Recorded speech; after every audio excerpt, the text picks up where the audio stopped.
আরে ভাই রে ভাই, এটা কি হইলো ভাই? যাত্রীরা আজকে আমার থেকে বেশি ঘাবড়া হয়ে গেছে, কারণ তারা যেটা বলতেছে ওইটাই, 1 টাকা বেশি বাড়াইবো না। 9টা থেকে অফিস নাকি? আপনি ইন্টারভিউ নাকি? তাইলে তো ভালো হয়েছে, আপনি আরো আগে আসছেন। রাইড শেয়ারটা যে ভাই কি কষ্ট ভাই, এই রোদ, এই জ্যাম, এই বৃষ্টি। ঠিক আছে, থ্যাংক ইউ ভাইয়া, আসসালামু আলাইকুম। ভাই রে ভাই, একটা ভয়ানক জ্যামের মধ্যে পড়ছিলাম, যেটা বলার মতো না। ওই একটা টার্গেট ছিল, ওটা একটু পূরণ করলাম। এখন আমার অনেক লেট হয়ে গেছে বাইক। সেই গুলশান 2 থেকে কিন্তু ভাই আমি এখন খালি বাইক চালাই চলে যেতেছি আমার অফিসে।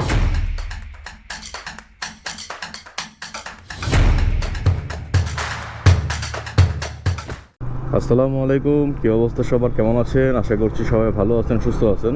আলহামদুলিল্লাহ আমিও ভালো আছি, সুস্থ আছি। ঘড়িতে সময় এখন 7:50, আর প্রতিদিনের মতো আজকেও আমি আমার সেই রেগুলার কাস্টমারকে নিয়ে যাচ্ছি তার গন্তব্যস্থলে গুলশান নিকেতন। আজকের তারিখ হচ্ছে 12ই সেপ্টেম্বর 2024। আমি বাসা থেকে বের হয়েছি ঠিক 7:40-এ, আর ভাইয়াকে পিক করে অলরেডি রওনা হয়ে গেছি। ঠিক আছে, চলেন প্রথম যাত্রীটাকে নিয়ে তার গন্তব্যস্থলে যাই।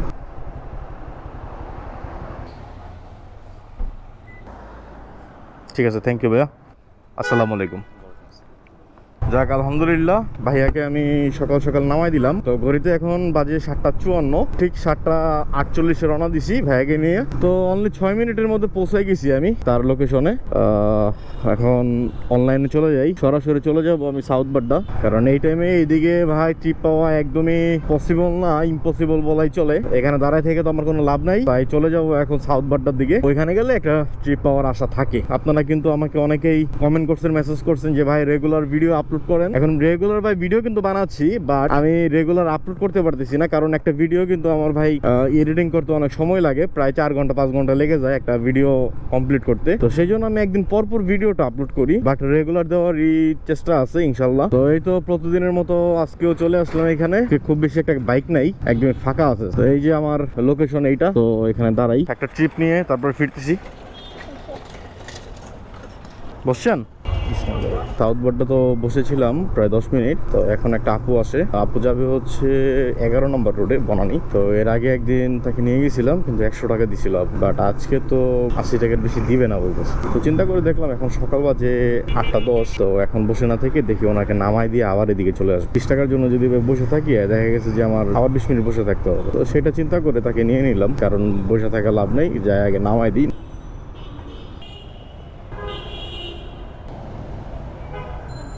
Thank you. এর আগে যেদিন ওনাকে আমি নিছিলাম, তো ওই দিন আমি ওনার কাছে চাইছিলাম 120 টাকা। তো উনি বলতেছে না ভাই, আমি প্রতিদিন যাই, আমি 100 টাকা দিয়ে যাই, তো আপনি চলেন না 100 টাকা। তো আমি বললাম ঠিক আছে চলেন, এর আগের দিন আর কি। তো আজকে যখন উনি আমাকে বলতেছে চলেন, যাবেন কি না, তো তখন আমি বলছি হ্যাঁ যাবো। তো আপনাকে তো আমি এর আগেও একদিন নিয়ে গেছিলাম। পরে বলতেছে কত দিতে হবে, আমি বলি ওই যে 100 টাকা দিয়ে, কারণ আমার মনে আছে যে এর আগে উনি 100 টাকাই দিছিল আমাকে। সো আজকেও তো উনি 100 টাকাই দিবে, এর বেশি তো আর দিবে না। তো আজকে সে 100 টাকা দিবে না, আজকে 80 টাকা দিবে, মানে এরকম একটা বলতেছে যে না 80 টাকা দিব, 80 টাকা দিয়ে যাই। তো আমি অবাক হয়ে গেলাম যে ভাই এর আগে কিন্তু উনি আমাকে 100 টাকা দিয়ে নিয়ে গেছিল। তো পরে বললাম আপু 80 টাকা তো যাওয়া যায় না, কারণ 80 টাকা হইলে আমার আবার ওইখান থেকে খালি আসতে হয়, ওখানে এখন ট্রিপ পাওয়া যায় না, বুঝাই বললাম। তারপরেও সে বলতেছে যে না 80 টাকা হলে যাব। পরে দেখেছি সে চলে দিতেছে। চিন্তা করে দেখলাম যে বসে থাকে তো লাভ নাই, তো ঠিক আছে নিয়ে নি, 80 টাকা দিয়ে নিলাম, সমস্যা নাই। তো এখন ওনাকে নামাই দিলাম, সময় অবশ্য বেশিক্ষণ লাগে নেই, 7 মিনিটের মতো সময় লাগছে। বাট এখন আমার কিন্তু আবার খালি যেতে হবে ওই পর্যন্ত, এটাই হচ্ছে ঝামেলাটা। ঠিক আছে, সমস্যা নাই, খালি গেলে খালি গেলাম, কিন্তু ইনকাম কিন্তু করে ফেলছি এখন পর্যন্ত 200 টাকা। তো প্রথম ট্রিপে আমি পাইছিলাম 120 টাকা, আর এখন পাইছি 80 টাকা। তো এই দুইটা ট্রিপ মিলে আমার টোটাল কিন্তু ইনকাম হয়েছে 200 টাকা। কি আর করার, ঠিক আছে চলেন এখন আবার আমি ঝিলপাড়ের ওদিকে চলে যাবো। ঝিলপাড়ে যাই তারপরে আরেকটা ট্রিপ নিবো। তো ঠিক আছে চলেন সরাসরি আরেকটা ট্রিপ নিয়ে তারপরে আবার ফিরতেছি আমি। তো ঝিলপাড়ে তো 5 মিনিট বসলাম, এখন আরেকটা যাত্রী পাইছি, যাইতেছি আমি পরিবার। তার সাথে ভাড়া কন্টাক্ট হয়েছে আমার 120 টাকা। যাত্রীরা আজকে আমার থেকে বেশি ঘাবড়া হয়ে গেছে, কারণ তারা যেটা বলতেছে ওইটাই, 1 টাকা বেশি বাড়াইবো না। তো এই যে এখন যেটা নিচ্ছি 120 টাকা, এটা যদি এই 140 টাকা বা 150 টাকা হলে একদম পারফেক্ট হইতো। তার পিক আপ লোকেশন থেকে তার ডেস্টিনেশনের দূরত্ব 7 কিলোমিটার। তো যেহেতু হাতিরঝিল দিয়ে যেতেছি, সময় বেশিক্ষণ লাগবে না আশা করি, কারণ হাতিরঝিলের রাস্তা অনেক ফাঁকা থাকে। এই ট্রিপ কমপ্লিট করলে মোটামুটি 320 টাকার মতো হবে। তারপরে আমার আর 2টা ট্রিপ দেওয়া টার্গেট থাকবে, দেখা যাক 2টা ট্রিপ আর দিতে পারি কিনা। তো ঘড়িতে এখন সময় 8:40, আমি যাচ্ছি কি নিয়ে মোটামুটি মগবাজারের কাছাকাছি চলে আসছি। তো আর হয়তো বা বেশি সময় লাগবে না। ঠিক আছে চলেন যাওয়া যাক যাত্রী কি নিয়ে। এখানেই 9টা থেকে অফিস নাকি? ঠিক আছে, আসসালামু আলাইকুম।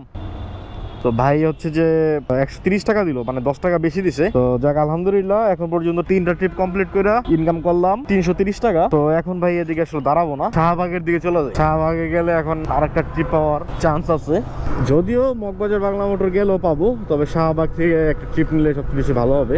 যাওয়া যাক শাহবাগ, কি অবস্থা দেখি শাহবাগের অবস্থা। বসেন, ঠিক আছে। বিসমিল্লাহির রহমানির রহিম। শাহবাগ থেকে আমি যাত্রীকে নিয়ে যাচ্ছি গুলশান 1, আর এখন আমি আছি হচ্ছে মগবাজার ফ্লাইওভারে। যাত্রীর পিক আপ লোকেশন থেকে তার ডেস্টিনেশনের দূরত্ব আছে 7 কিলোমিটার, আর তার সাথে আমার ভাড়া কন্টাক্ট হয়েছে 140 টাকার মতন, এবং ঘড়িতে সময় এখন 9টা 10। যাত্রীকে নামানোর পরে যদি আমি আরেকটা ট্রিপ নিতে পারি তাহলে আমার সবচেয়ে ভালো হবে। 500 টাকার যে টার্গেটটা আছে, 2 ঘন্টার 500 টাকা টার্গেট, সেটা পূরণ হয়ে যাবে ইনশাল্লাহ। তো দেখা যাক কি হয়। আর এদিক দিয়ে তো 7 রাস্তা জ্যাম আছে কিনা জানি না, আমি জ্যাম তো থাকার কথা, সকালবেলা যেহেতু জ্যাম তো আছেই, মোটামুটি ভালোই জ্যাম। তো ঠিক আছে, চলেন যাই যাত্রীকে নিয়ে, তারপর ফিরতেছি। হ্যাঁ, আপনি জাস্ট রাস্তাটা পার হইবেন, হ্যাঁ রাস্তাটা পার হইবেন তাইলে হবে। অনেক জ্যাম আজকে ভাই। আপনি ইন্টারভিউ নাকি? 10-10:30 টাইম দিচ্ছে, আমি তো 1.5 ঘন্টা সময় নিয়ে যাবো। তাইলে তো ভালো হয়েছে, আপনি আরো আগে আসছেন। 9টা 38 বাজে। আপনি একটু রেস্ট করেন, একটু ফ্রেশ হন, একটা প্রিপারেশন ব্যাপার স্যাপার আছে। হ্যাঁ হ্যাঁ, 10 টাকা আছে ভাই। থ্যাংক ইউ ভাইয়া, আসসালামু আলাইকুম। দেখ 140 টাকা ভাড়া পেয়েছি। ও ভাই, এই ট্রিপটা অনেক কষ্ট হয়ে গেছে। সকাল থেকে যতগুলো ট্রিপ দিছি এতটা কষ্ট হয়নি, কারণ রাস্তায় প্রচন্ড জ্যাম ছিল। সেই 7 রাস্তার জ্যামে একবার পড়লাম, তারপরে ভিতর দিয়ে ঢুকে চলে আসলাম। হাতিরঝিলে আইসা যে ভাই জ্যামে পড়ছি, এই নিকেতনের এই সাইডটা, ইদানিং এই সাইডটাতে অনেক জ্যাম থাকে। সকালবেলা এই সাইডগুলো একটু অ্যাভয়েড করে চলতে হবে। তো ভাইকে তো নামাই দিলাম, ভাই 140 টাকা ভাড়া দিল, আর এখন পর্যন্ত আমি টোটাল ইনকাম করলাম তাইলে 470 টাকা। ঘড়িতে সময় এখন ঠিক 9টা 40 বাজে। তো মোটামুটি 1 ঘন্টা 40 মিনিটের মধ্যে 470 টাকা ইনকাম করছি, আর 30 টাকা হইলে 500 টাকা মিল হয়ে যায়। তো এখন চেষ্টা করবো ভাই আর একটা ট্রিপ দেওয়ার জন্য। তো আর একটা ট্রিপ দিতে পারলে 500 টাকা ইনকাম করে ফেলবো। তো আমার হাতেও সময় এখন কম আছে, একটা ট্রিপ ধরবো যেটা হচ্ছে যে আমার অফিসের এরিয়ার আশেপাশে যদি পাই তাহলে সবচেয়ে ভালো হবে।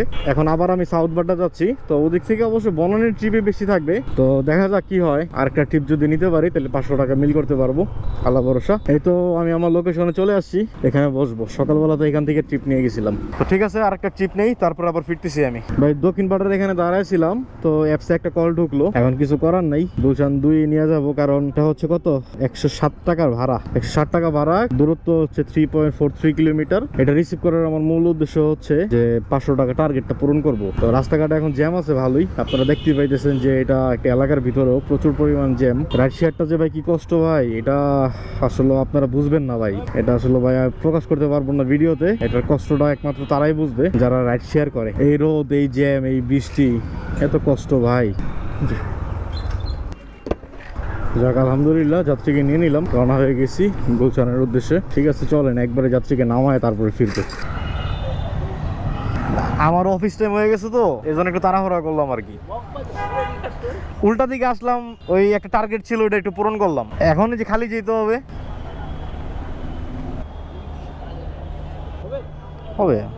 থ্যাংক ইউ ভাইয়া, আসসালামু আলাইকুম। যাক আলহামদুলিল্লাহ, যাত্রীকে নামাই দিলাম ভাই, 110 টাকা ভাড়া পাইছি। তো এই যাত্রীটাকে আমি নিয়ে আসছি, কিন্তু ভাই একদম উল্টা, মানে আমি যাব মগবাজারের দিকে, কিন্তু আমি নিয়ে আসলাম ওনাকে গুলশান 2। এর কারণ হচ্ছে একটাই, যে 500 টাকা পূরণ হয় নাই, ওটা পূরণ করার জন্য ওনাকে আমি নিয়ে আসছি। ওনাকে নামানোর পরে ইনকাম করলাম টোটাল 580 টাকা, আর এখন ঘড়িতে সময় বাজে 10টা 10, মানে মোটামুটি 2 ঘন্টার মতোই রাইড শেয়ার করলাম, আর 2 ঘন্টায় আমি ইনকাম করলাম 580 টাকা। তবে এখন আমার পুরোটা খালি যেতে হবে, কোথাও দাঁড়াইলে ট্রিপ পাবো, কিন্তু আমার এখন দাঁড়ানোর টাইম নেই, কারণ ভাই অফিসের সময় হয়ে গেছে। যত দ্রুত পারি অফিসের দিকে যাই। ভাইরে ভাই, একটা ভয়ানক জ্যামের মধ্যে পড়ছিলাম, যেটা বলার মতো না। আপনারা দেখেন ওই রোডটা পুরো ব্লক হয়ে গেছে, মানে পুলিশ প্লাজা থেকে যে হাতিরঝিল ওঠার যে রাস্তাটা, ওই রাস্তাটা ভাই এরকম ভাবে আটকাইছে, রিক্সা, বাইক, গাড়ি, সিএনজি, মানে খুব কষ্ট কইরা ভাই বেরোইলাম। অফিসের টাইম হয়ে গেছে, অফিসে লেট হয়ে গেছে। আজকে 500 টাকা টার্গেটটা পূরণ করতে যাই পুরাই মনে করেন যে বাস খাইলাম, প্রচুর লেট হয়ে গেছে ভাই। এই জ্যামটা আমার একদম লেট করাই দিল। এখন ভাই একটু দ্রুত আমার বাইক চালা যেতে হবে। আবার আপনারা কেউ বললেন না যে ভাই আমি রাফ গাড়ি চালাইতেছি, কারণ ভাই অফিসের কিন্তু এমনি লেট হয়ে গেছে অনেক।